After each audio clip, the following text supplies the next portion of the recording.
Welcome to Pod Save America. I'm Dan Pfeiffer. I'm Tommy Vietor. Jon is out for the next couple of weeks because on December 22nd, Teddy Favreau was born. Everyone is happy and healthy and was home for Christmas. By all reports, Charlie is enthusiastically embracing his role as a big brother, and Leo is adjusting to yet another child invading his house.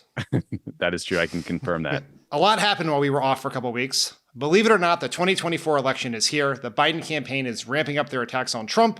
Trump is desperately trying to stay on the ballot in two key states.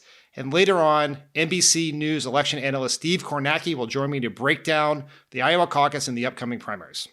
But first, every 4 years, the political media circus turns its eyes to one particular state. Tommy, you're actually on the ground in Iowa right now doing some reporting for a special mini-series that is going to air on this feed next week. Tell us what it's been like in Iowa and what you're working on. Yeah, well, so been here for a couple of days. Some folks might remember that back in 2020, I did a limited series on the Iowa caucuses on the Democratic side, spent some time with some organizers, went to a bunch of events, got to talk to a bunch of candidates, explained how the caucus process worked, and it was very fun. We're doing a smaller version of that this year where we're digging into the Republican caucuses. We're talking about, frankly, like, what are we all doing here? Is kind of the question. Is there really a race? Does Iowa really matter this year? Is Trump running away with it? So we went to a bunch of events yesterday. We saw Vivek, we saw DeSantis. We're going to try to see Trump. And those episodes will start to appear in the Pod Save America feed on January 10th. So check them out. So now the Iowa caucus is coming on fast, right around the corner. We are entering that final stretch. The Republican candidates will be flooding this state, making their final pitch to voters, and that includes the frontrunner in this race. Donald Trump dominating the polls, good 30 points ahead of his nearest rivals. Reminder that, of course, Donald Trump lost Iowa to Ted Cruz back in 2016. The rest of the field still hoping for a breakthrough. Florida Governor Ron DeSantis has bet big on Iowa. He's visited all 99 counties in this state, even holding a New Year's Eve rally, but he's been losing ground to former UN Ambassador Nikki Haley. That's right. The Iowa caucuses are less than 2 weeks away. According to the 538 average of Iowa polls, Trump is above 50% and leading his rivals by more than 30 points. Tommy, you are our man on the ground in Iowa. You are in Des Moines right now. Sure am. What have you?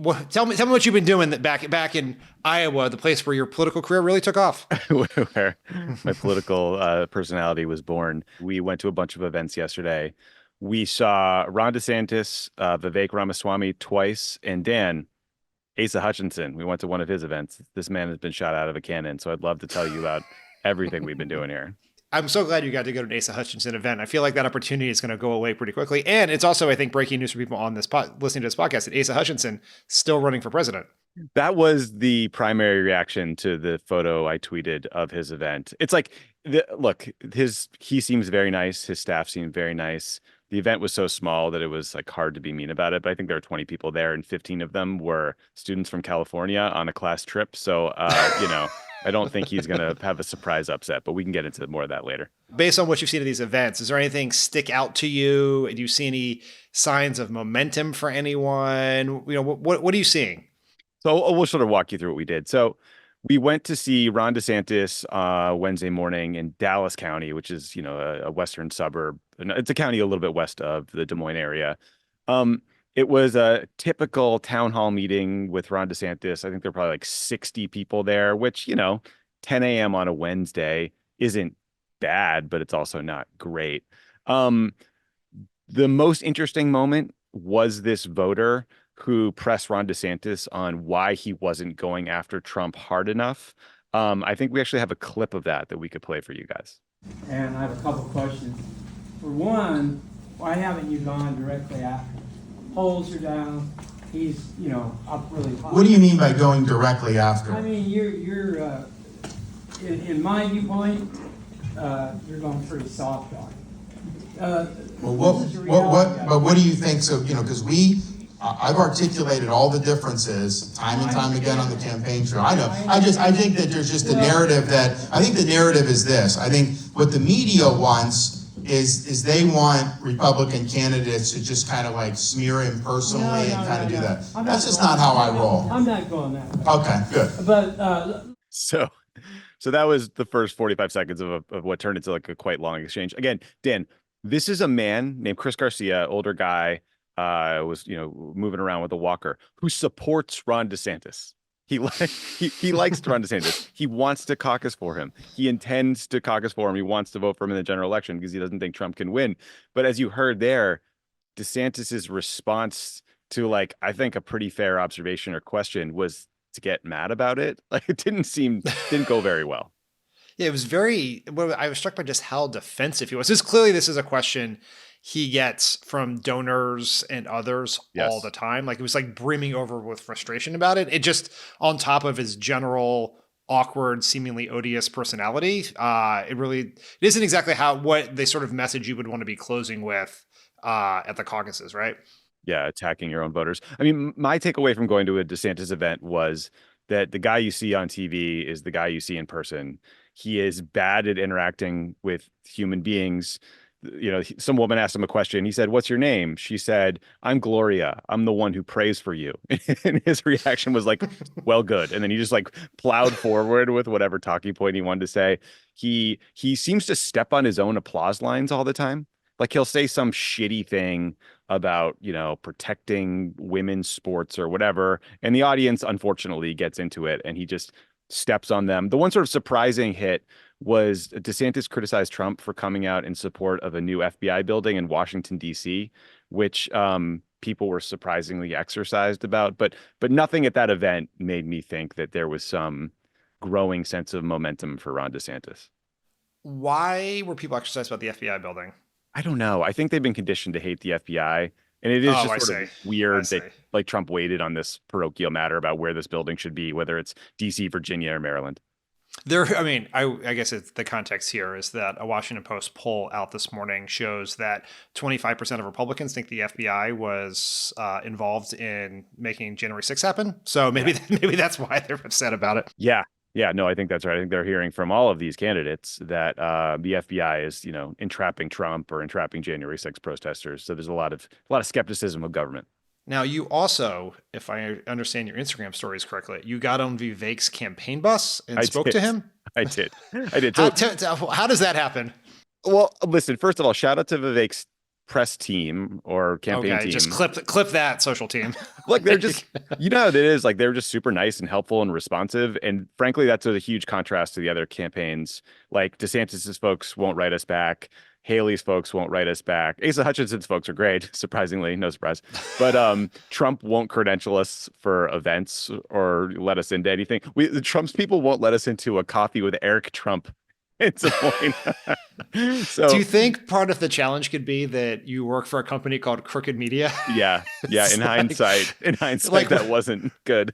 If we were working on the Obama campaign and someone applied for credentials with a right-wing propaganda machine, would we allow them in? And that's sort of my point. 2007 me would have said, get out of here. You, like, go fuck yourself, Crooked Media. But so here, my takeaway from Vivek, we went to two of his events. We saw him in Des Moines, and then we saw him in Newton, Iowa, which, Dan, you remember, that was Newton, Iowa was the place where there was a Maytag plant that got shut down. Oh, yeah. And it became kind of the poster child for talking about trade policy and NAFTA and everything.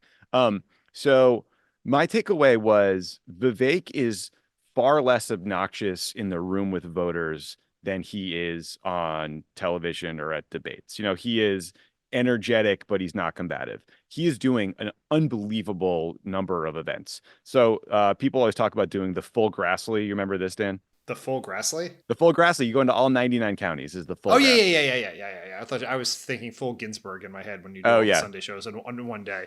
Yeah, we're just sort of regurgitating terrible DC terms of art. But so Vivek has done the full Grassley twice, which means he's gone to all 99 counties twice.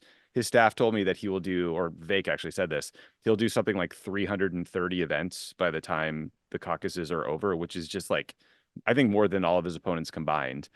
He's traveling around with his wife and kids, which, you know, would humanize anyone. I think he is much better at interacting with voters than Ron DeSantis. Like, he smiles like a normal person. He says thank you when people compliment him. He's really nice to their kids. Like, I know all of that sounds very basic, but when you go from a Ron DeSantis event to a Vivek Ramaswamy event, you notice the contrast. You really do. And so the Des Moines event was like 100 people in the middle of the day. It was sort of, you know, not that interesting. But yeah, they let us jump on his tour bus from Des Moines to Newton, Iowa, and spend some time interviewing him. Were you worried you were being kidnapped? I was worried that there was a chance I might get let out onto the side of the highway at some point halfway there. I don't know how much time our listeners still spend on Twitter. You spend less time, but I would say of the time you spend, much of it is just attacking Vivek. Yeah, I mean, he says some very frustrating things. I actually think we have a brief clip of my conversation with Vivek where I was trying to press him on his comment that January 6th was an inside job. I think you're right to question, like to talk about Watergate or the Iraq War, times that. Of course, because that's Nixon and Bush. But I do talk about those things. I mean, the Iraq War was based on lies. But that still doesn't mean that thousands of people traipsed through the Capitol because the FBI led them in there. No, but I didn't say the FBI led them in there. That's not. So that was how a lot. Great of job, went. Tommy. Great job. Listen, I like it. The conversation built. So we started with some Iowa stuff. We got into some foreign policy stuff, where frankly he's a lot more interesting to talk to. And then we got into some of the kind of conspiratorial sounding things he's been tweeting. And so, look, the vibe in the interview was different. He is like on edge. He's very intense. I could tell he seemed annoyed maybe that his staff had booked this because he said something like, you think? He said something like, I'm sure your podcast is listened to by lots of Iowa caucus goers. I was like, oh, yeah, totally. And actually, he name checked me in the show at his Newton event. And he was like in front of the crowd. And he's like, what's your show called again? It was like Pod Save America. You guys should subscribe. You had to speak in the show? Yeah. You had to speak at the event? Yeah, I was like, subscribe to Pod Save America. You guys will hate it. But like, look, he was prepared to go to war with me, right? I think he probably wanted a screaming match, or at least expected that. That was not my goal. I wanted to like understand the guy. It's hard to like shout at someone on their campaign bus with their kids there. My takeaway from the conversation and from watching him is that Vivek's team, they obviously want to get votes from traditional caucus goers, but they're also going after this demographic of people that just seem to distrust government, that are more in the like RFK Jr., Joe Rogan, InfoWars worlds.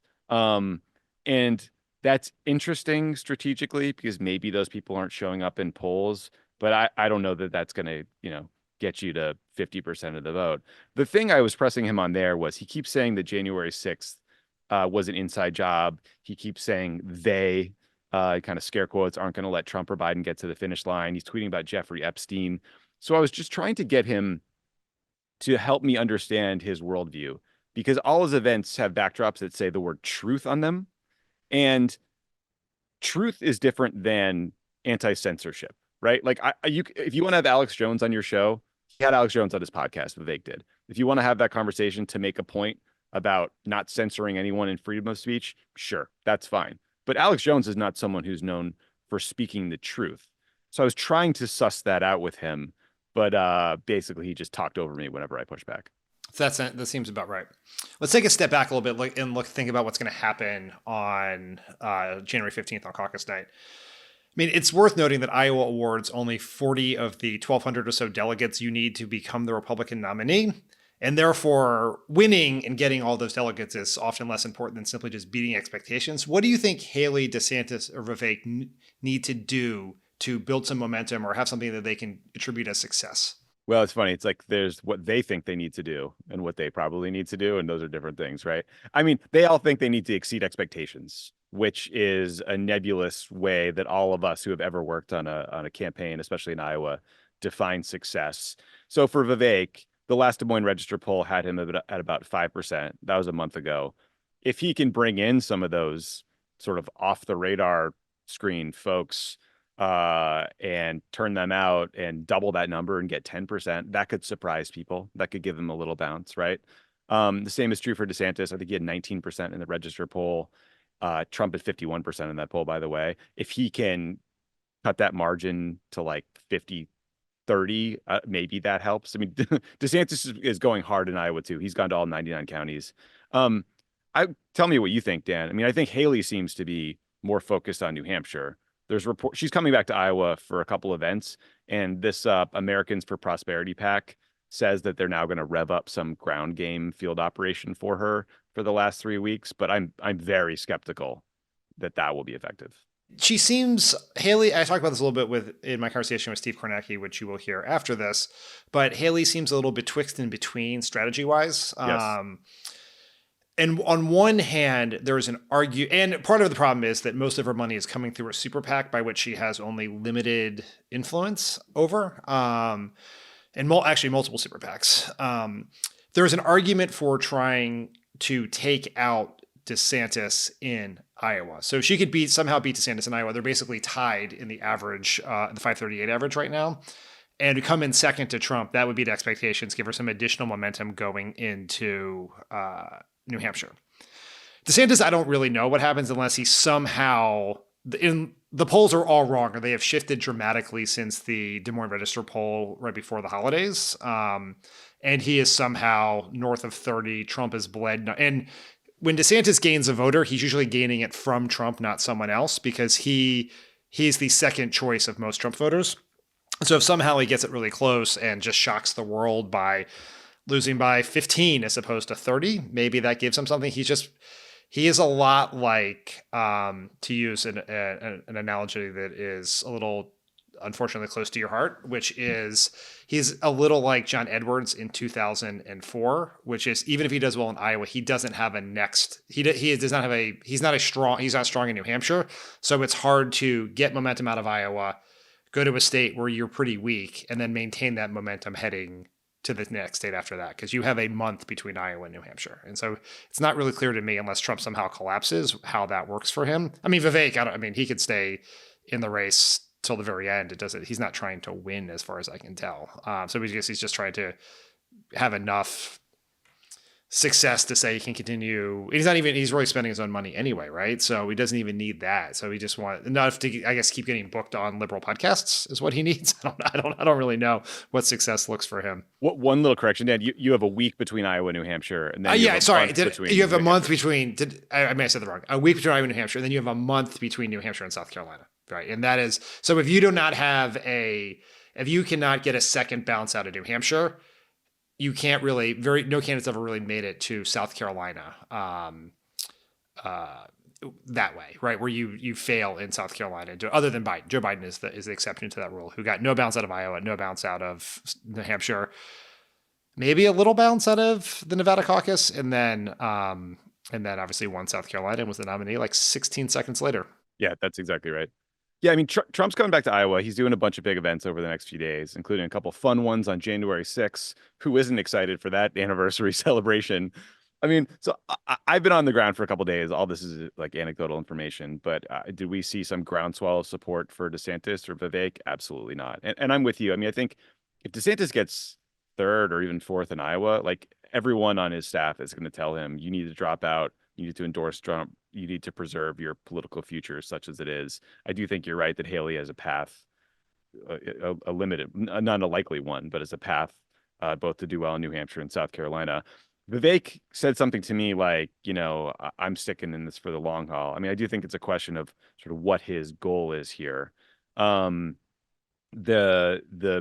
taking him literally, what version of it is he thinks that there's some chance that Trump gets arrested, indicted, taken off the ballot. He's literally saying these things, and maybe then he emerges. The more cynical view of his future is he has used this entire campaign as a way to build name ID and a base of support in these conservative circles, which could then vault him to some future job, whether it's in the administration or being the next sort of conservative media darling, Ben Shapiro type, who knows? But, all of them are saying we need to just exceed expectations and then we'll take on Trump. But if Trump wins Iowa, he will have beat his performance in 2016 when he lost to Ted Cruz. And then he's got 8 days to New Hampshire. So I'm as skeptical as you are that there's really time to catch up to him, especially when you consider that a lot of the Super Tuesday states have been tweaked so that if someone gets 50% or more of the vote, it's basically winner take all, and Trump can just lock this thing up super fast. So while Iowa may be looking good for Trump, he's got some other problems, specifically Maine and Colorado, where the state officials are attempting to remove him from the presidential ballot, citing Section 3 of the 14th Amendment, which is also known as the Insurrection Clause. Trump has appealed both those decisions, which will almost certainly be in front of the Supreme Court before long. Tommy, neither of us are qualified to weigh on the constitutional merits of that question, although you should feel free to do so if you would like. But what do you think of the politics? Does this help or hurt Trump? What do you make of the whole idea of kicking Trump off the ballot? I mean, I think in the primary, it almost certainly helps him that we're having this conversation, because it's just like another part of his case that the system is rigged and everyone's trying to go after him. And it means that everyone competing against him gets asked this question, and that becomes their headline of the day. And you've got Vivek out there leading the charge saying that Vivek will pull himself off the Colorado ballot if Trump is pulled off, right? So that's kind of a funny way to compete with someone. I also saw in the Times this morning, there's now formal challenges to Trump's candidacy in at least 33 states. My fear is that we see some red states try to do the same thing to Biden, get him thrown off the ballot for some trumped up reasons. So, like a year ago, Dan, I probably would have thought that the indictments, an issue like this, would be good fodder for all of these Republican opponents to Trump to make an electability argument against him. But so far, the opposite has been the case. So we'll see what the Supreme Court does. Yeah, I don't know that the politics matter that much beyond the primary. That, like, you are absolutely correct that the dynamic that has existed throughout this primary repeated itself here, which is someone does something to Trump, some quote unquote unfriendly anti-MAGA entity, a district attorney, the Department of Justice, a Democratic Secretary of State, a liberal court does something to Trump. The MAGA media machine rallies to his defense.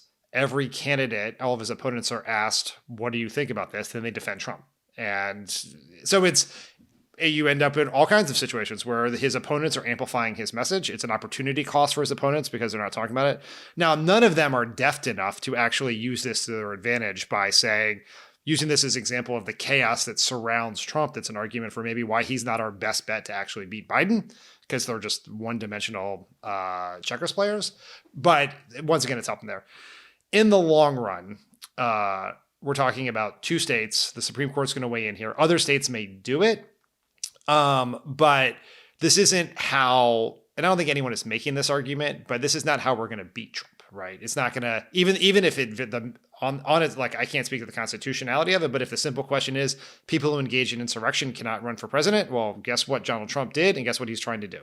And so in that very quick, under that view of it, yeah, he probably should not be on the ballot anywhere. And there are multiple ways in which he could have been stopped from being on the ballot, dating back to the Republicans refusing to convict him in his second impeachment for engineering an insurrection. But this is, in terms of the general election, he's going to be, maybe he ends up not on the Colorado ballot, maybe not on the Maine ballot, maybe another place. And that will probably have some consequences for down ballot Republicans there if Trump is not pulling voters out. Like if I was like Lauren Boebert or some other Republican in Colorado, I'd be pretty nervous about my turnout without Trump on the ballot. But it's all sort of, I think, politically small potatoes related to the larger forces that are going to decide this election. Yeah, I mean, to the extent that any of these candidates are making a contrast with Trump, like you're seeing some specifics. I think Haley is out with an ad today about a gas tax critique of Trump or something like that. It's a Trump attack on Haley for the gas tax. Oh, I'm sorry. So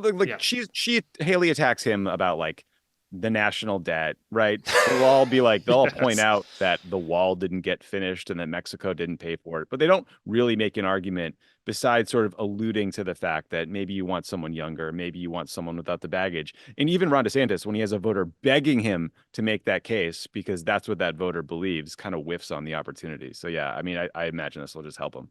One more thing on Trump. He told Maggie Haberman of the New York Times that he's going to spend a lot of time in the coming weeks at his various trials and even plans to testify in the Jean Carroll defamation case. Now, let's presume he's not actually going to testify. He has said he's going to testify in every trial and he never does. But what do you think about Trump taking the time during this critical period in the primary and sitting in a courtroom again all across the country? I mean, I sort of feel like the strategy is if it ain't broke, don't fix it, right? I mean, he's like, well, my numbers are only going up. His political ethos seems to be, no matter what, be the center of attention, be the story. And there's reports, I think it was in Maggie's story in the Times, that Trump and his aides loved the O.J. Chase style attention that his like drive to the courtroom got. And they know that Republican primary voters have rallied around him when he was prosecuted, and that his opponents have tied themselves up in knots and refused to exploit what seemed like a very easy advantage for them. You even have like Ron DeSantis, I think over the Christmas break was whining that he wished Trump never got indicted, which is just an incredible thing to say about your political opponent. Yes. I mean, that is sort of the metaphor of Republican politics in this current era right there. Yeah, like what a thing to whine about. We also have Trump trying to argue that, because the Senate didn't convict him in his impeachment case, he is now immune to all prosecution, which is an interesting and rather novel legal argument. So I think like long term, the Trump folks know that a conviction would be a real problem for him in the general election. They've seen the same numbers we have. They'll try to prevent that from happening in any way they can. But I think until then, they're just going to message this and try to win these sort of like day-to-day PR fights in any way possible. And if the easiest way to do that is from a courtroom, I guess so be it. I'm consider me as skeptical as you are, though, Dan, that he will ever testify. Yeah, I mean, it would be a truly insane choice given just how he speaks generally. I mean, I was just like, as a general rule, as a lawyer, do not let him be under oath at any point. I have a sort of I agree that on the margins, this is probably helpful in the primary. It will suck up attention. It'll have that dynamic we just talked about his forcing discussion of these forces, these elite liberal forces trying to take down Trump because he's a threat to the system, which is good for him in Republican politics and maybe good for him with even a larger swath of voters than we really would we would be comfortable with. But my take on Donald Trump's rise in the polls is that he is rising in 2024 for the exact opposite reasons he rose in 2016. He rose in 2016 by dominating attention. Everything was about Trump. He became our national monoculture. He was on TV all the time. He was the topic of every conversation. It was a pop culture conversation. It was the dominant story. 2024, he's actually risen in my view because he's not the center of attention. He's not on Twitter. He's not really on TV that much. There's a lot of TV coverage of Trump. Fewer people are paying attention to news. And they're not, most people always think this is crazy when we say this, but most people have no idea that Donald Trump is about a month from being the Republican nominee. Like that is going to blow away a large swath of Americans. And so he is deciding to highlight his greatest vulnerabilities. Not the E. Jean Carroll trial is an example of just what a disgusting human being he is. But, talking about the January 6th case and all of those things, he's shining a light on his greatest general election vulnerability at the exact moment when voters are beginning to pay attention. And that could be a mistake in the long run, right? I don't think Trump's not known as a long-term thinker, but I do think he is, there is real risk in what he's doing. And for only what are likely to be marginal gains in a primary that he is winning by 35 points, right? Yeah. No, I think that's right. I mean, I think it's the argument that probably works very well for them is, hey, remember when Trump was in office? The tweets were annoying, but gas prices were low. I mean, I think that's kind of like simple but effective. But if you're making people relive every moment of impeachment or January 6th or all these sort of really dark events that were part of the Trump first term, I'm with you that I don't think that helps you in a general election. Speaking of 2024, President Biden is kicking off the new year by ramping up his campaign with a focus on the threat Trump poses to democracy. On Friday, he's giving a speech in Valley Forge, Pennsylvania to mark the third anniversary of the January 6th insurrection. And on Monday, Biden heads to Charleston to speak at the historically black church where 9 parishioners were killed by a white supremacist in 2015. They also launched this ad. I've made the preservation of American democracy the central issue of my presidency. I believe in free and fair elections and the right to vote fairly and have your vote counted. There's something dangerous happening in America. There's an extremist movement that does not share the basic beliefs in our democracy. All of us are being asked right now, what will we do to maintain our democracy? History's watching. The world is watching. Most important, our children and grandchildren will hold us responsible. What do you think of the Biden campaign strategy of focusing so much attention on January 6th and the threat to democracy as opposed to issues like inflation, the economy, the border, that sort of stuff?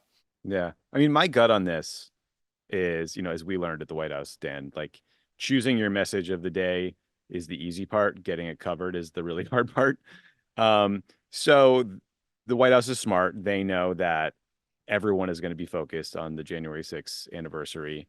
They know that the Washington Post just had a poll out that found 55% of Americans believe that storming the Capitol was, quote, an attack on democracy that should not be forgotten. And that includes a majority of independents who feel that way. So I do think it's smart to give a big speech that day. It's smart to fold it into a broader narrative about democracy. I'm sure they anticipate that Trump will do or say something stupid or crazy at one of his events that will help, sort of add some fuel to their fire. And I don't know if they announced how much or if any money is behind that ad, but you put out an ad as a press release half the time, so it could just be that. But I think it's smart to package this all up. Yeah, I think that's right. It would be, I think, somewhat naive to think that this is the full. Here we are here on January 4th, getting the full view of how Joe Biden's going to run against Donald Trump, who's not yet the nominee. And will democracy and freedom be part of the campaign? Absolutely. Is the anniversary of January 6th the exact right time to highlight that message because you might get it covered? Absolutely. And to your point on the ad, where it'll run, I don't know if they put that information, I don't know, but they gave it exclusively to Morning Joe this morning. So at least it was I'm sure it'll play on the cable channel all day. And probably part of the audience of that is just Biden supporters, just to show that he's out there fighting. And I think that is probably even more important than what he says and does on January 6th. And I should note, actually, the speech was supposed to be on Saturday, which is the anniversary of January 6th, but there is apparently a blizzard coming to the East Coast. And so they moved it up a day so they could make sure they actually got to give the speech, which is another example of just how hard it is to get your message covered in the White House, is that sometimes even weather gets in the way. Yeah, too bad there wasn't a blizzard a couple of years ago. It could have saved us a lot of trouble.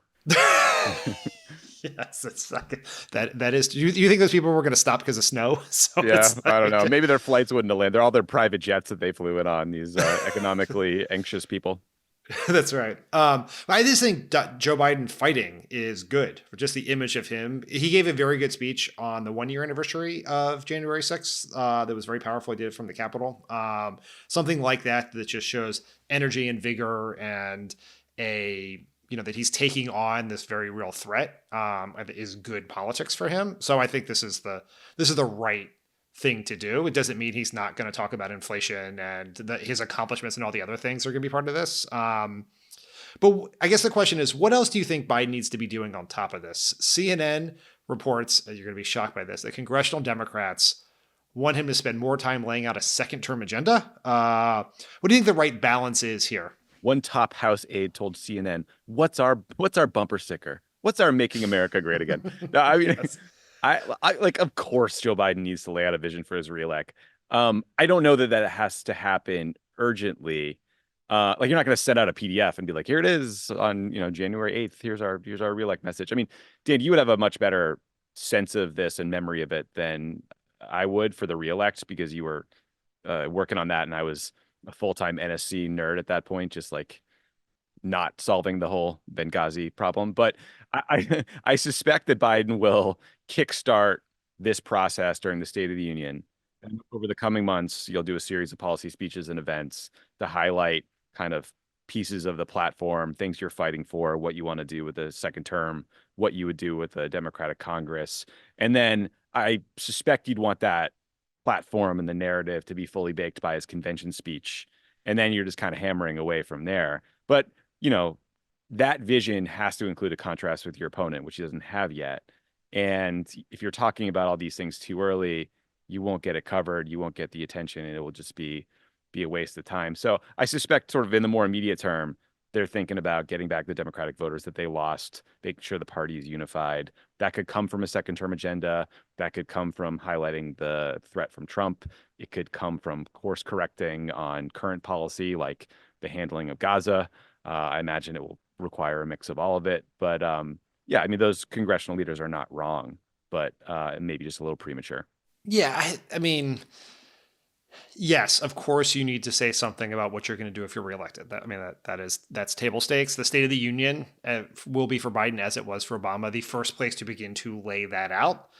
And there will be specific policies involved. And there's even in some of these stories, there are some ideas previewed around taxes on stock buybacks, additional efforts to protect the Affordable Care Act, which are obviously specific contrasts against Republican economics, against Trump's pledge to repeal the ACA. And then that will sort of ladder up to the convention speech, which will be the next biggest audience the president will have, or hopefully that will be the biggest audience the president has, but even bigger than State of the Union, to lay out his vision. The vision is more important than the details of the vision, and the details need to be essentially proof points for the kind of president Biden will be in a second term. What's the details of the white paper is not really going to matter, and it's going to matter, I think, even less than before, because people are just as cynical as people were when we were trying to get Barack Obama reelected, they're even way more cynical now. So if Joe Biden stands up and says, I'm going to do this big, huge thing for the voters that he most needs to win over, they're going to be pretty skeptical that he can get that done. That's not even really about Joe Biden. It's just about a broken political system. And so along with that, he'll need a theory of change. Like, what can he do that, what can he get done? Is he going to get a trifecta with enough senators to not be bedeviled by the filibuster? It's going to be hard to sell that to the press given the Senate map. But yes, you're going to need some things to say. You're going to want, because people have to answer. He's going to have to answer questions, and canvassers are going to have to answer questions at the door. Like, what does it mean for me? And what does it mean can be protecting the progress we've made. It could mean ensuring the ACA is not repealed. It could mean he will be the bulwark against the federal abortion ban that a Republican Congress wants to pass. All of those things like that. But this congressional Democrats always want this, and it matters, but it is not decisive, in my opinion. Yeah, and look, I mean, part of it is they're probably feeling like they're going on TV and they're constantly on their back foot, and they're getting asked about his age and they're getting asked about his polling, and they want to talk about what he would do and bring it back to substance and go on offense again, which I appreciate and respect. But I just think it's something you can do with broader sets of contrasts and ideas and values and vision versus, laying out a full second term agenda. The Biden campaign has been getting much more aggressive with Trump in recent weeks. In a CNN report, it said that the Biden campaign jokes about going, quote, full Hitler for the moments in which they feel they can compare Trump to the Nazi leader. Are you surprised we've gotten to the Hitler comparisons by January of 2024? What is the old saying? The first rule of comparing someone to Hitler is don't. I think that rule has apparently changed because they've been doing it for months and seems fine, I guess. I mean, well, just to be a little more nuanced, I do think it's important to talk about the dangers of incitement and political rhetoric. I mean, we know that the Great Replacement theory, for example, has inspired white nationalists and mass shooters in the U.S., in New Zealand, all over the place. We know that, language like, talking about immigrants having tainted blood or dehumanizing language like calling people rodents or vermin can be precursors to real violence. But I think you have to make sure you make those arguments in a way where you don't sound hyperbolic, because I just think you're less convincing. So you can say, that's the kind of language that was used by the Nazis and explain the context. But if you say this person is like Hitler, I think a lot of folks kind of tune you out.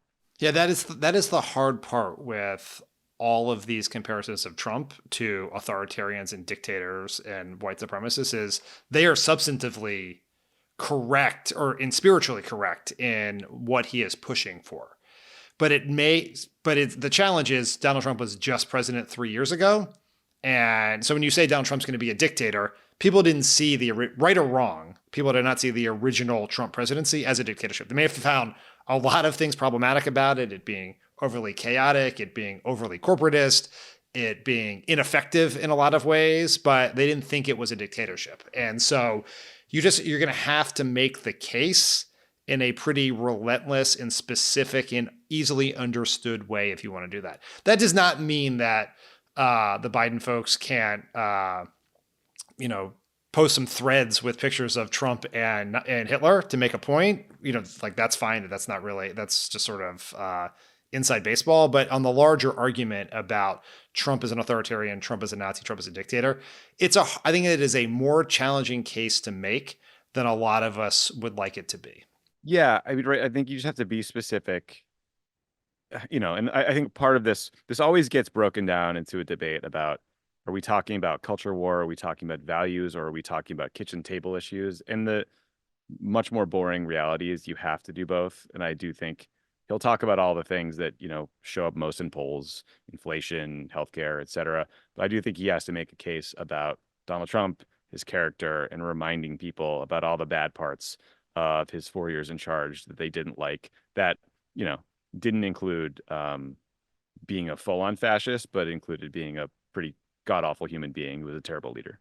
Yeah, he was fascist adjacent would be the way to put it, I guess. There you go. Okay. Before the break, 2 big Pod Save America schedule updates. First, starting January 16th, we have a new 3-day-a-week schedule with episodes dropping Tuesdays, Wednesdays, and Fridays.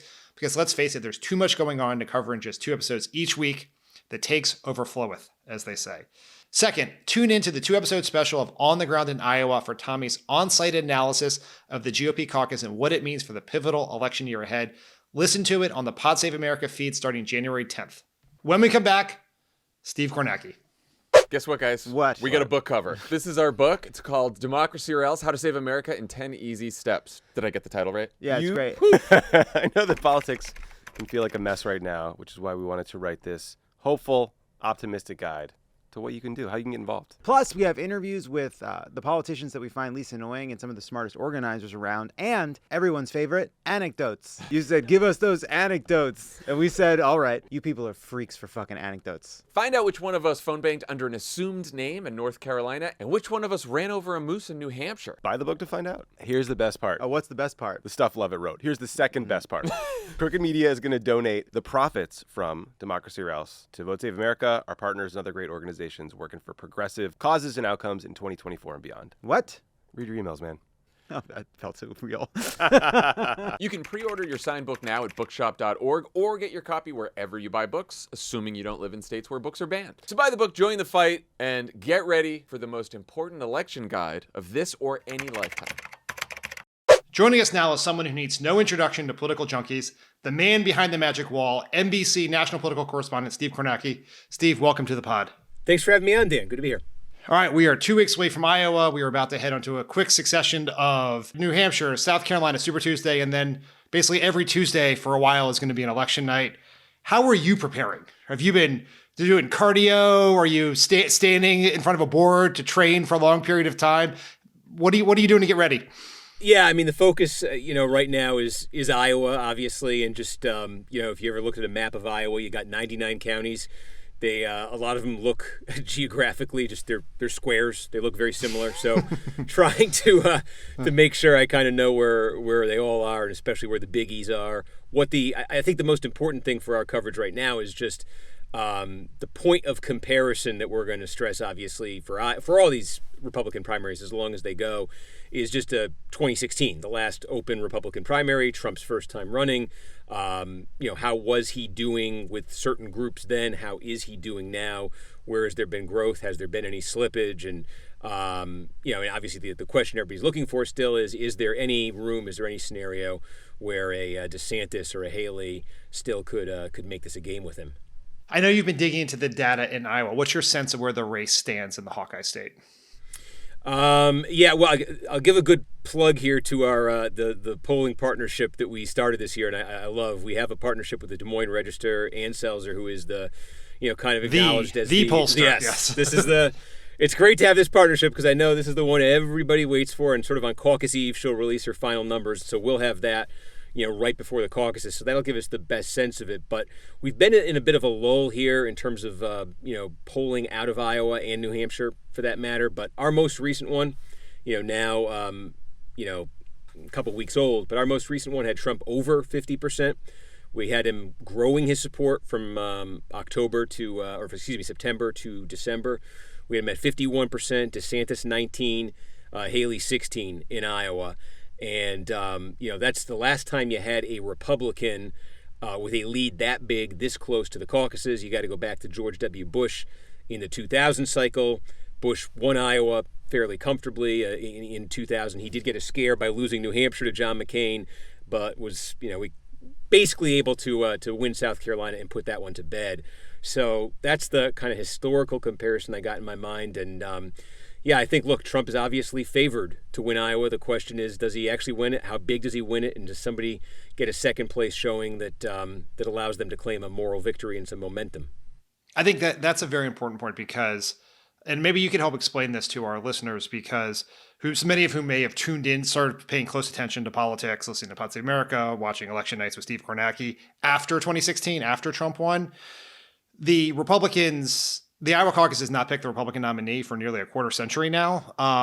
So why should people care about what's happening on the 15th? Yeah, and it was George W. Bush in 2000 was the last time you had the Iowa winner go on to win the nomination. I think the key is what's happened in the primaries or caucuses since 2000 is that a candidate squarely of the Christian right has won. So in 2008, that was Mike Huckabee. He won Iowa, powered by Christian conservatives. In 2012, it was Rick Santorum in a squeaker over Mitt Romney, but powered by evangelical Christians. And in 2016, Ted Cruz beat Donald Trump, powered by evangelical Christians. They make up, almost in 2016, 2/3 of the caucus electorate. I think you're looking at about 60%, 65% of the caucus electorate, roughly, is going to identify as a born-again or evangelical Christian. And so obviously that group holds tremendous sway. And you've seen the last candidate who was able to get a win among evangelical Christians in Iowa, but also have broad support among non-evangelical Christians in later states, was George W. Bush in 2000. And at least in the polling right now, we're seeing Donald Trump fits that basic pattern that we saw with Bush in 2000, which is to say he leads right now. He finished a very distant second, Trump did, among evangelicals in Iowa in 2016. He now leads by, in our poll, almost 30 points among evangelicals in Iowa. But then you test him in New Hampshire, and again, it's been a while since we've had a really good poll come out of there, but it's not as dominant, but he's got a lead there, and he's got a lead in every other state poll that we've seen, including South Carolina, Nikki Haley's home state. So there's a breadth of support across the sort of Republican spectrum that you never had with Huckabee, you never had with Santorum, and you never had with Cruz, that right now, at least in the polling, Trump has. I mean, it is wild, if you were someone sitting back in 2016 to hear that you would be able to likely pick the states where Trump would do best in the primary based on the higher percentage of the voters are evangelical Christians for the thrice divorced Donald Trump. It's a truly, truly stunning shift, I think, in politics, because the ones you mentioned before, Santorum and Huckabee, were true soldiers in the Christian right movement for years beforehand, and now they're picking someone who really has been unable to quote a Bible verse for his entire time in public life. It really is. I mean, the numbers are just so stark on it. Like I said, he was at 21%, 22%, I should say, in 2016. Trump was among evangelicals in Iowa. 22% is what he got in the caucuses, and in our polling now, he's at 47%. I thought one thing before Mike Pence dropped out of the race, it was really striking to me. Evangelicals were going to be Pence's bedrock. That was the theory of his candidacy. He fits, when you talk about like a Huckabee, a Santorum, he absolutely fit that profile. He was going to make his stand in Iowa. And the final poll that was taken, that we took literally as Pence was dropping out of the race, had Trump in the high 40s and had Pence at 1% in Iowa among evangelicals. So I think it's a huge story in Iowa, and it's a huge story nationally, that since the beginning of that 2016 campaign, when there was a lot of skepticism and plenty of resistance among evangelicals to Donald Trump, it's gone completely in the opposite direction now, where not only are they supportive of him, but they're one of his core constituencies now. It seems like, based on the ad traffic and what people are saying on the stump, that DeSantis and Haley are basically competing against each other for second. And the goal for either one of them is to leave there with some measure, something they can hang on to that says, I have momentum heading into what comes next. What do you think success looks for either one of them coming out of Iowa? My sense is the pressure is more on DeSantis because he has simply put more into making a stand in Iowa. He's locked up the endorsement of the governor, Kim Reynolds, who's very popular, although that has not shown any evidence of rubbing off on him. Bob Vanderplaats, who is sort of acknowledged as one of the key leaders of the evangelical movement in Iowa. Again, he got that endorsement. No evidence yet that it's really redounded to his benefit. But yeah, I think, look, just the profile of the electorate in Iowa, what DeSantis has been aiming for in terms of the groups he would like to build a coalition around. Iowa is a state that he should be doing well in if he's going to be competitive for the nomination, and he spent a lot more time in Iowa than Nikki Haley has. So I think there's more pressure on him to get second. But even if he gets second, if it's a second like we're seeing in our poll right now, where he's more than 30 points behind Trump, I'm not sure what that gets him. My sense is it would really have to be a surprisingly strong second, and I don't know quite where we'll have to see the final numbers to see where you kind of set the bar. It could be funny in Iowa, the famous story back in 1984. We're going way back in time here. Gary Hart lost Iowa by 34 points to Walter Mondale, but Gary Hart basically won Iowa because somehow he got momentum and he won New Hampshire, and it became this political phenomenon. So these weird benchmarks can kind of emerge, but I think DeSantis, has got to do something, not just second, but a kind of a significant second. Haley is a little different. I think if she gets second for her campaign, it's a big boost because she is much better positioned in New Hampshire than Ron DeSantis is. Haley has some real strengths in New Hampshire.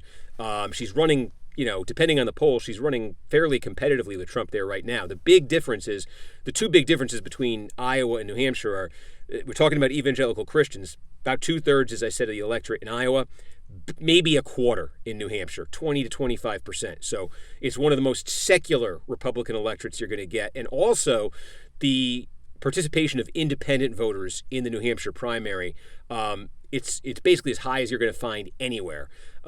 In 2012, when Obama was running for re-election and there was really no Democratic primary in New Hampshire, which is similar to what we're going to have this year, 45% of the New Hampshire Republican primary electorate said they were independents who were choosing to participate in the Republican primary that day. And independents is the group that Haley is doing the best among right now. So if she can come out of Iowa with anything that looks like momentum, I do see a potential for her to roll that into New Hampshire and potentially make it interesting there. You drew the parallel between this race in 2000, and in that parallel, Trump is George W. Bush, something he would probably not take very kindly to, or maybe George W. Bush probably wouldn't either.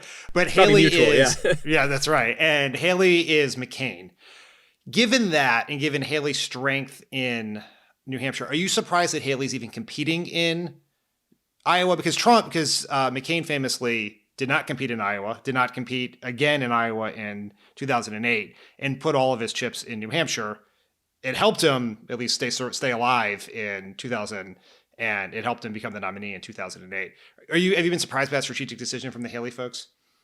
Yeah, a little bit. Honestly, when I was looking at some of those New Hampshire numbers, I thought she might just toss Iowa aside. But I think they see an opportunity to beat DeSantis, to get second, and whether that would drive DeSantis out of the race on the spot or it would effectively end his candidacy if they were able to pull that off. I think they see that opportunity and potentially to get closer to a one-on-one race with Trump, which is what everybody's goal is. And I think there has to be some recognition in the Haley campaign that if you're relying, if your campaign is disproportionately driven by the support of basically non-Republicans, whether that's independents, whether that's the small number of Democrats who can participate in some of these states, or Republicans who don't like Donald Trump. They're a distinct minority of the Republican electorate, but those who don't like Donald Trump disproportionately like Haley.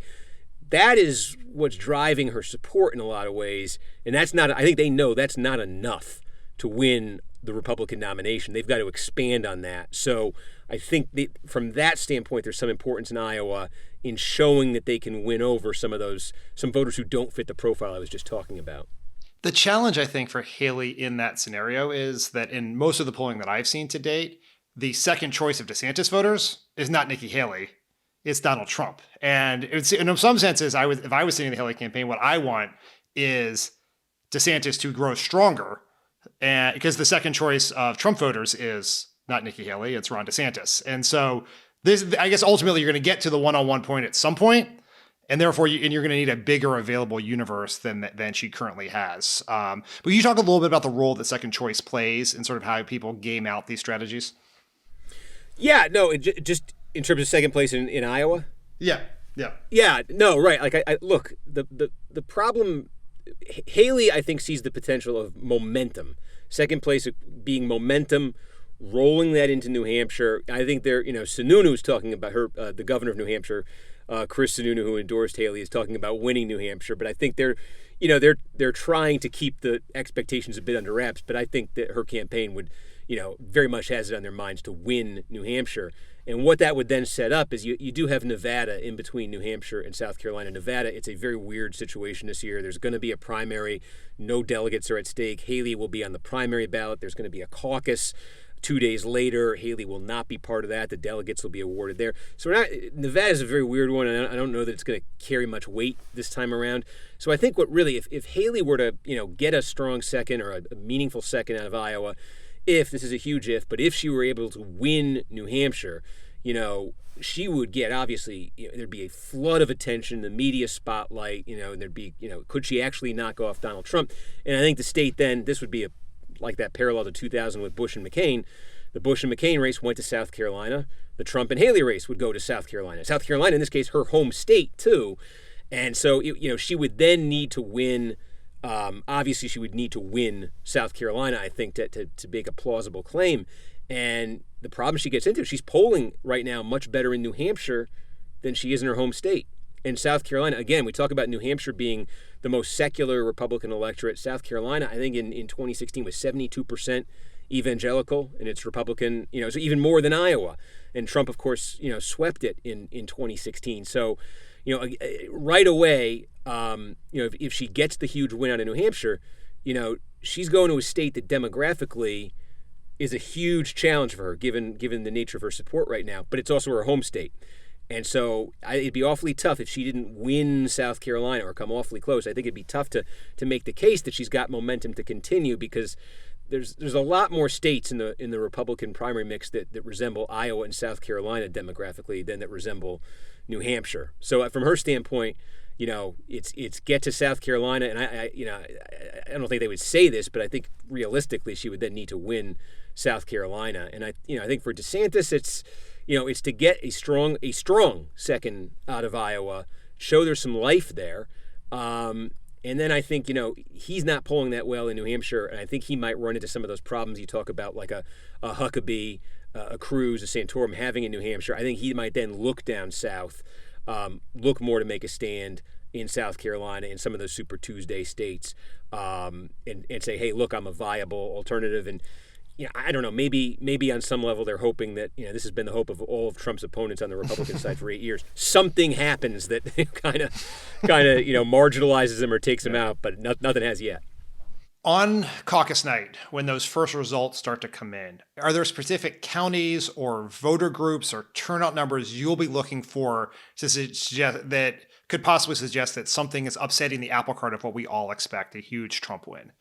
Yeah, I mean, there's a couple places I would look at, and obviously sometimes these counties don't report till the end of the night, so they end up, only know it after the fact. But a big one I would look at is in northwest Iowa, Sioux County. Because Sioux County, northwest Iowa, is the most conservative and the most evangelical region in Iowa. It was Trump's worst region in 2016. It was Cruz's best. And Sioux County, of the 99 counties in Iowa, Sioux County was the worst one for Donald Trump in 2016. He got 11% out of Sioux. So, an overwhelmingly conservative and evangelical county, pretty good size too. It's not where the big population center in Iowa is, but for that region, it's a good size. So, is he winning there? I mean, the polls right now suggest if he's getting 47% with evangelicals, he's winning in a place like Sioux. Is he? Is he just rolling up massive margins? If he is, if we were to get Sioux early in the night and Trump were to be up, 20, 30 points, something like that, I think it'd be very hard to see how DeSantis is having a good night. If you were to get Sioux and DeSantis were, within single digits, you might say, oh, this might be a little more interesting than we thought. So on the one end, it's that. On the other end, you look at some of these suburban areas. You could look at Polk County, where Des Moines is. You could look right outside it, Dallas County, suburbs of Des Moines. This is another place where Trump struggled in 2016. It's not. Here, the evangelical presence is a lot lower, but what you're going to get more are college-educated, suburban, These are the types of Republicans who traditionally vote more on pocketbook issues, and they were very uncomfortable with Trump in Iowa and in other states, and have been since 2016, obviously. This is an area where Haley in the polling, we're seeing it suggests she'd do very well. How well is she doing here? How poorly is Trump doing in these suburban areas? Because, again, if Haley were suddenly rolling up huge numbers here, or if Trump were just lagging badly, maybe even DeSantis was running up huge numbers here, again, you could say, well, this might be interesting here for the night. But if Trump's holding his own there and running up big numbers with evangelicals, then you're going to get a result that looks like the polls do right now. Are Haley and DeSantis competing for those college-educated Republican voters in Polk and Dallas County? It seems Haley, it seems, has much more appeal to them, at least just based on the polling right now. The DeSantis strategy really, from the beginning, has been, it seems, to sort of sell Trumpism without Trump. But it's complicated by the fact that he's very reluctant to make that explicit case of why you should want him and not want Trump. And that's because of Trump's overwhelming... The thing that's complicated this for everybody is just Trump is overwhelmingly popular with Republican voters. So you look at our poll in Iowa and you just ask among Republicans favorable, unfavorable, and you tick through the candidates. We had Trump at 72% favorable in our last poll. DeSantis we had at 66% favorable. And so I think that gets to the dilemma that he's faced, and I don't think has found a way to resolve all year, which is that, it's not that Republicans are looking at DeSantis and saying, oh, no, I don't like this guy. They like him. But I think a big reason they like him is that he has not gone head on against Trump. Because the people who have gone head on against Trump, you just look in the poll. Chris Christie, no one has been more aggressively out there against Trump in this campaign than Christie. Christie's number is 15-20% favorable among Republicans. We're looking at 60, 65, 70% unfavorable for Christie. That's what squarely aligning yourself against Trump will do to you. And I think that DeSantis recognized that from early in the campaign. And I think his belief, his campaign's belief and assumption from the start of the campaign was that the 2022 midterms, where Republicans underperformed and where the Trump-aligned candidates cost Republicans the Senate and cost them some key statewide races, that in the wake of that, there was a growing consensus among the Republican electorate that, hey, yeah, we like Trump, but it's time to move on. And DeSantis would be there to fill that void. And in fact, the early polling, I'm talking about December 2022, January 2023, seemed to show that. DeSantis was very competitive in those polls. If you did a line graph of the of 2023 in the polling, where the Trump and DeSantis lines diverge and Trump just takes off like a rocket and DeSantis begins this slow descent, it was early March 2023, and that's when that first Trump indictment, in Manhattan over the Stormy Daniels matter came out, and it was almost like that was the rally around Trump moment, and Republicans did that, and they have stayed behind him, and in fact, in the polling at least, even grown in their support for him, since then. It's interesting you raise how popular DeSantis is with Republicans, because I think people who are just not looking at the polling, just following the news coverage, we sort of shocked about that. Trump has been relentless in his mocking and bullying of DeSantis. There have been a bunch of negative ads about DeSantis. He's been memified on social media and cable news for his awkwardness and his weird encounters with people. And the narrative of the race is Trump is strong, and if anyone is surging, it is Haley.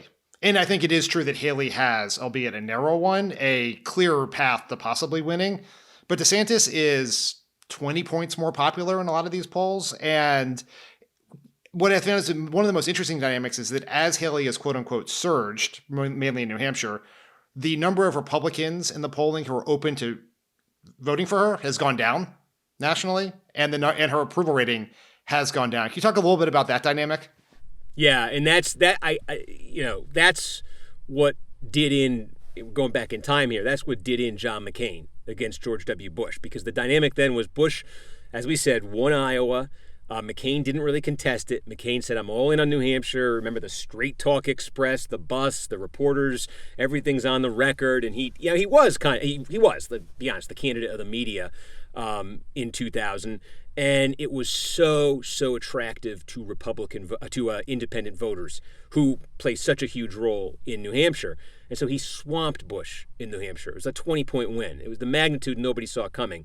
And it was like, holy cow, is this guy actually going to beat Bush? And what the Bush campaign immediately turned around and did was it made the race, Bush versus McCain, a referendum on, are you a real Republican or are you,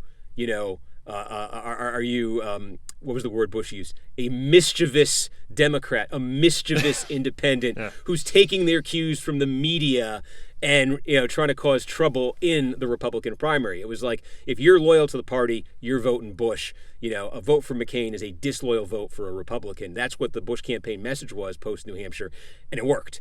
And McCain did have some success after New Hampshire, but it was directly related to, like, could independents vote in the state? How big was the presence of independents in the state?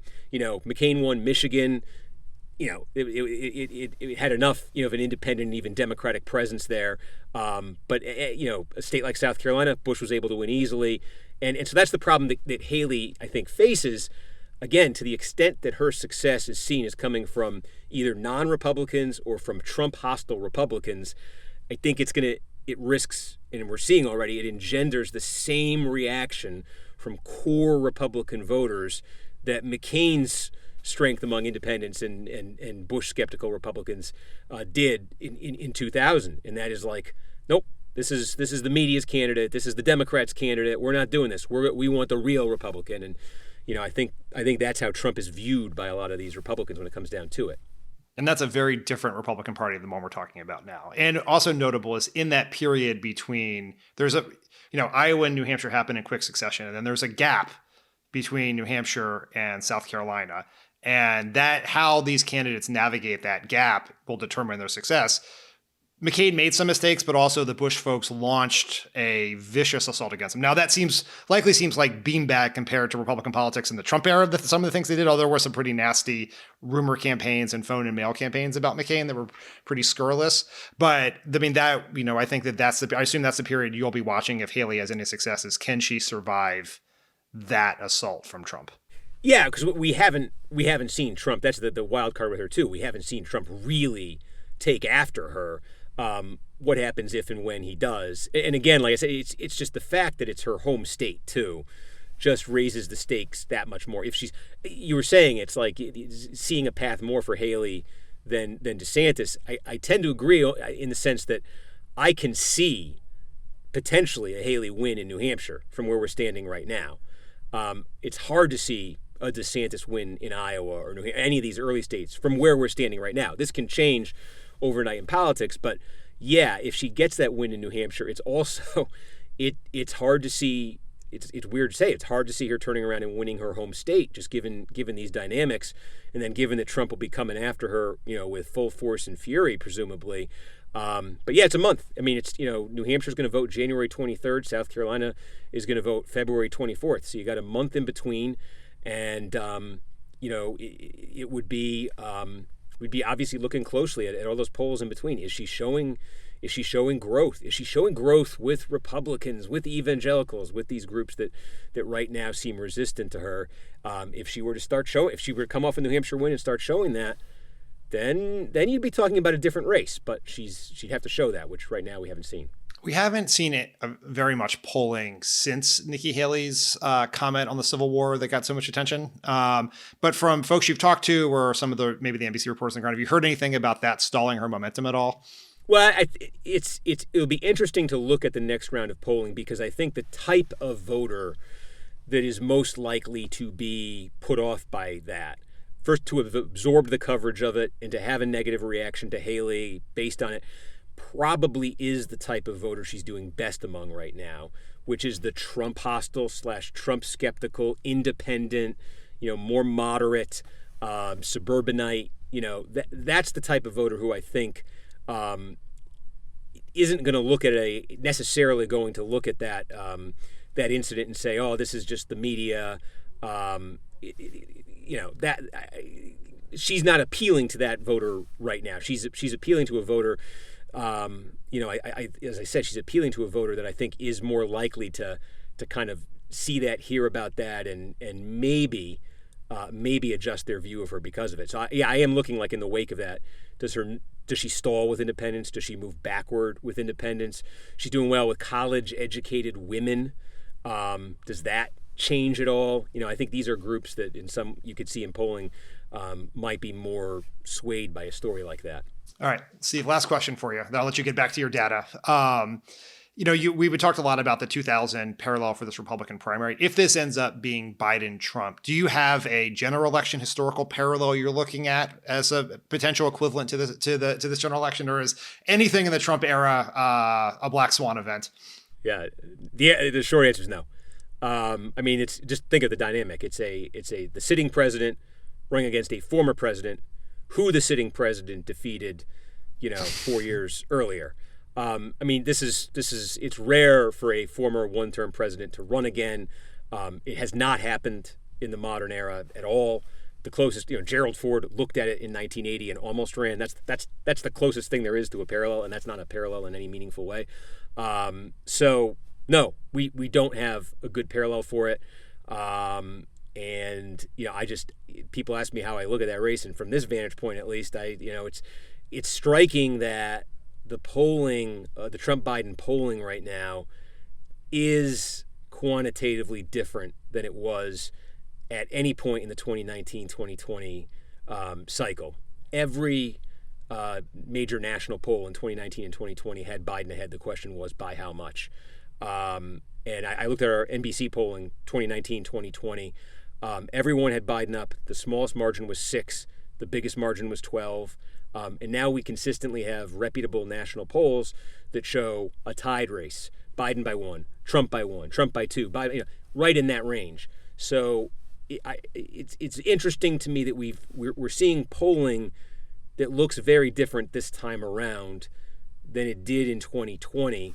And it raises some questions, we'll have 9 months potentially to hash out here.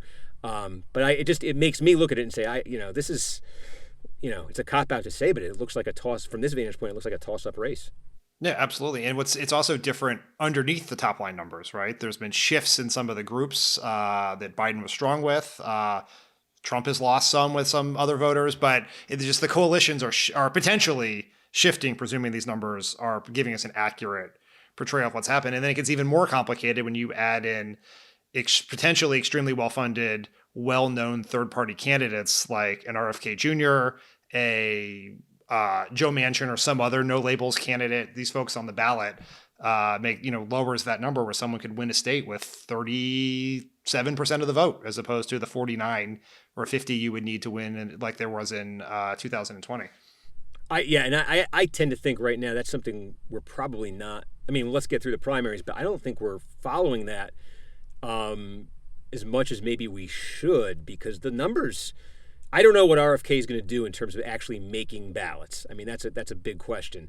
But when you throw him in a poll right now, he's registering at levels that you haven't really seen a third-party name in polling register at since Ross Perot 32 years ago, 1992. And like you said, there's the potential for others to get in as well. There's the extremely high negatives that both Trump and Biden have. And I know in 2016 there was a lot of I don't like Trump, I don't like Hillary, and the Libertarians got 3%. There was a little bit of that in 2016. But I look at these polls, there's a potential for a lot more in 2024. And that looms to me as a huge potential wild card, at least. Again, it's pending how serious RFK ends up being about putting an organization together, getting on ballots. Does Manchin take the bait, go with no labels? Do they get in all the ballots? There's all those questions around it. But boy, if they did, it could be. We could be talking third-party impact. 1992 is the last time we saw the level of. No, Steve Kornacki, thank you so much. Good luck as election season begins. It was great to talk to you. You too. Thanks a lot. Thank you, Tommy, for filling in for John. Thank you to Steve Kornacki, and we'll talk to everyone next week.